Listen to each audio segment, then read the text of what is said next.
entrei no restaurante pela primeira vez. Não é possível, Flávio. Tô te falando, cara. Você nunca tinha ido num McDonald's? Não era a cultura da minha família. A gente comia em casa. Andar de avião, depois que eu comecei a trabalhar. Eu dei com o Thiago. Foi a primeira vez comigo? Olha aí. Internacional também. Então, no internacional não era. Eu nem sonhava ir na Disney. Kaique se borrando ali na decolagem. É loucura isso, Eu Kaique. acostumei já. Mas assim, eu tava numa condição que eu podia lutar, entendeu? Sim. Então assim, vale isso. Então, é a decisão de sair da boiada. 99% de quem nos assiste aqui está enquadrado no público-alvo que a gente está Com falando. certeza. Porque ele tem internet, ele tem celular, Total. ele deve ter um emprego, ou se não tem emprego, vive com os pais. Por isso que às vezes eu acho até assim, quem está assistindo a gente já não tá, geralmente não tá nessa situação de extrema pobreza. Aí a gente dá o Mas argumento... pode estar no ônibus. Pode estar no ônibus, Isso. perfeito. Mas existe mobilidade para quem está nessa classe social. É mais difícil, mas existe mobilidade. Então, a mobilidade social, vamos falar de números aqui, para quem está na pobreza, tá? Nem extrema pobreza, onde você está. Em geral, leva-se 9 gerações para se chegar na classe média. Na média, estatisticamente, 9 gerações. Então você já é exceção, Kaique. Você já é exceção. Não é? Então, o que acontece? São 9 gerações, cara. Imagina que são 9 gerações? É muita coisa. Agora, o cara que está ali na média, vamos lá, ele questionar. Ele tem que questionar. Se ele não questionar, daqui a 40 anos ele vai estar lá. Se ele se questionar, aí ele vai poder, ele talvez tenha coragem ou não de sair daquela linha de montagem. Aí começa a funilar. Aí quando ele tem a coragem, ele vai ter que vencer o próximo obstáculo, que é a pressão de familiares, de amigos do seu ciclo de relacionamento. Nós temos a necessidade, o ser humano em geral tem a necessidade de ser aceito pelos seus peers, pelos seus próximos. Então, se você se vê reprovado por todo mundo, é como se o seu cérebro pensasse, espera aí, cara, será que tá todo mundo errado e eu tô certo? Você se sente reprovado, você se sente errado. Só que para você sair da boiada, você vai ter que nadar contra a correnteza. Você vai ter que contrariar a opinião da maioria. Você vai ter que ser movido por uma convicção diferente da lógica do status quo no qual você vive. E isso é muito difícil. E é humilhante. E é humilhante porque estatisticamente vai dar errado até dar certo. Exatamente. Então assim, vai dar errado consecutivamente até dar certo. Você tem que ter muita convicção. Enquanto estiver dando errado, todo mundo vai te humilhar porque a opinião de todos é que o que você está fazendo não faz sentido. Então você vai ser humilhado do começo até... E quando der certo, vão tentar te humilhar de novo. Eu queria que a gente tangibilizasse um pouco assim, a pegada aqui, Flávio, depois que você falar, de você falar assim, cara, beleza, na hora que rolou esse despertar, vamos assim, essa fagulha, que você se olhou lá no reflexo, olhava no reflexo do ônibus e falava, cara, pra mim já deu. O que você fazia, né, e o que você começou a fazer pra, tipo assim, velho, né, porque às vezes a galera distorce um pouco isso, fala, então eu tenho que virar empreendedor, então, não, cara, o que você...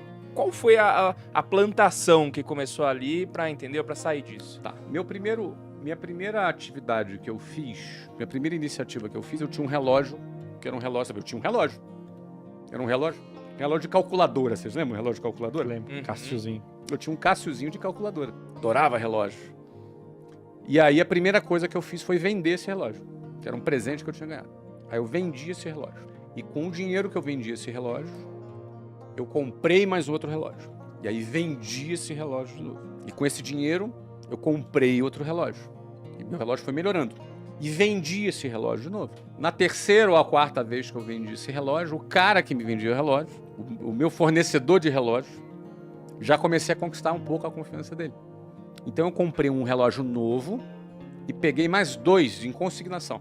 Ele já confiou em mim, já me conheceu, confiou em mim que eu iria pagar ele. E aí eu vendi os 3 relógios. Levei, uma semana depois, o dinheiro, ganhei o meu dinheiro do meu relógio e a comissão dos outros 2 relógios, ou seja, o lucro do outro 2 relógios, paguei os 3 relógios para ele. Comprei 2 relógios e peguei mais 2 consignados. E vendi os 4 relógios e assim foi, assim foi. Eu acho que eu vendi uns, sei lá, 150 relógios. Você foi na caruda. O que é caruda? Você foi Você chegava na rua e tava vendo relógio, você ligava pra empresa. mim? Como que foi não, isso? eu comecei a vender assim. O primeiro relógio que eu comecei a vender foram pros meus amigos. Porque você não tinha técnica de venda, você não estudou isso. Você foi na caruda. Eu fui na intuição. tá? Na intuição. Então, e relógio é um produto muito simples de vender, não requer muita técnica. Então, Você põe no pulsamento ainda mais e fala um que olha fazia como que cálculos, fica bonito. Não sai mais. mas naquela época tinha uma linha que existe até hoje, que é a linha Citizen ProMaster. Fiz a propaganda para Citizen aqui agora. Mas tinha um que estava muito na moda, era o Windsurf, não sei se vocês lembram, era um que tinha uns desenhozinhos assim, e era muito desejado, e eu vendia esse tipo de relógio. Não é? Então, assim, os jovens gostavam muito de comprar esse relógio. Então, eu comecei a vender para os meus amigos, amigos do bairro, amigos da escola. Daqui a pouco eu comecei a vender para vizinho do amigo, e o negócio começou a rodar. E eu lembro que tinha um jornal chamado Jornal Balcão, no Rio de Janeiro, que era um jornal de classificados. A gente anunciava o relógio lá, mesmo antes de ter o relógio, porque eu sentia qual era a demanda que tinha pelo relógio, e aí eu comprava, e o relógio juntava as pontas, entendeu? Então eu comecei a vender. Então, essa minha experiência vendendo o relógio, ela me trouxe duas coisas. Primeiro, eu já estava namorando, e era muito ruim para mim ficar pedindo dinheiro pro meu pai. Tinha acabado de ser expulso da escola, uma história que todo mundo já conhece. E aí o que acontece? Eu comecei a primeira coisa, eu comecei a ter dinheiro para poder sair com a Luciana. Então, essa foi meu primeiro conquista. Não precisa pedir dinheiro pro meu pai para sair com a namorada. Não é? Depois, num segundo momento, quando eu comecei a vender com um pouco mais de escala, eu fiquei vendendo relógio por um ano. Não sei se eu vendi 10 relógios por mês, talvez, em média. Mas imagina aquele mês que eu vendi 20 relógios. Eu não me lembro quanto eu ganhava por relógio. Mas, aliás, eu tenho uma prestação de conta dos meus relógios vendendo. Achei esse dia na minha agenda, né? Que isso. Mas aí o que acontece? Eu comecei a questionar, de novo questionando. Porque o que eu ganhei vendendo aqueles relógios já era mais do que o meu pai e a minha mãe ganhavam no mês. Eu tinha 18 anos vendendo relógio. Claro que foi um mês. Mas quando eu ganhei aquele dinheiro, eu gostei de ganhar aquele dinheiro. E eu me senti assim, cara, por que as pessoas pegam 2 horas de ônibus para ganhar um salário mínimo? Por que elas fazem isso? Elas não vendem relógio. Eu tinha a sensação que eu tinha uma fórmula que fazia as pessoas saírem daquela situação delas. Eu tive a sensação de ter descoberto um caminho de saída. Porque, cara, eu ganhei, sei lá, 5, 6, 7 salários mínimos no mês vendendo relógio. Por que uma pessoa trabalha um mês inteiro para ganhar um salário mínimo e levando 5 horas? Carregando cimento nas costas, trabalhando em obra. Por que ela faz? Porque ela não vende relógio, caramba.